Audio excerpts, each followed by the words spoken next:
Well, Shauna mentioned Netflix, and the streaming landscape is more crowded than ever. We told you earlier this week about Fox News' new streaming service, Fox Nation.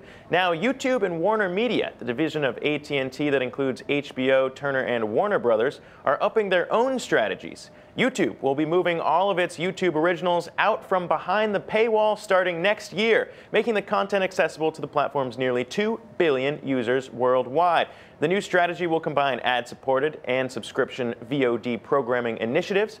WarnerMedia announced it will release 3 different versions of its upcoming streaming TV service next year, looking to compete with Netflix and Hulu. An entry-level service will be focused on movies, while a premium version will include original programming along with films, and the third option will bundle the two. The company's CEO, John Stankey, told analysts that he thinks streaming's mainstays, quote, are not going to be the same size they are today. He also said that these, quote, incumbents in the streaming space should expect their libraries to thin out in the coming years, implying licensing will continue to play a role for WarnerMedia. Guys, we've talked about this space continuously.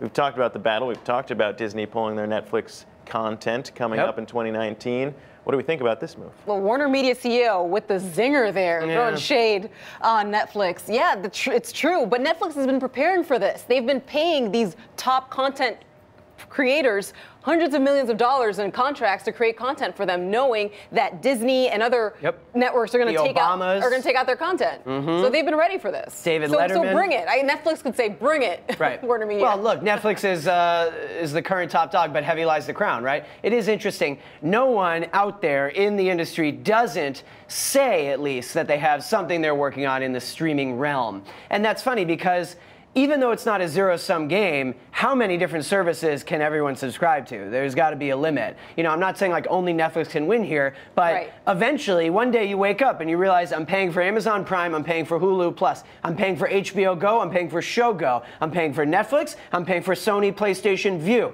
I'm paying for Disney Plus, I'm paying for ESPN Plus. And now we learn about a few more. There's also YouTube TV. Remember the premium YouTube version. YouTube Originals, yeah, interesting because you know those things shouldn't be behind a paywall in the first place. No, I think that's why it's interesting to see them shift from not being behind the paywall, because we've seen Walmart's Voodoo. We've talked about I didn't even name Voodoo. You left that off. Fourth biggest player. Doesn't it get ridiculous at some point? Well, I mean, you don't need to pay if you don't need to pay for it, and you're just watching ads, and you know, it's not necessarily you can choose more.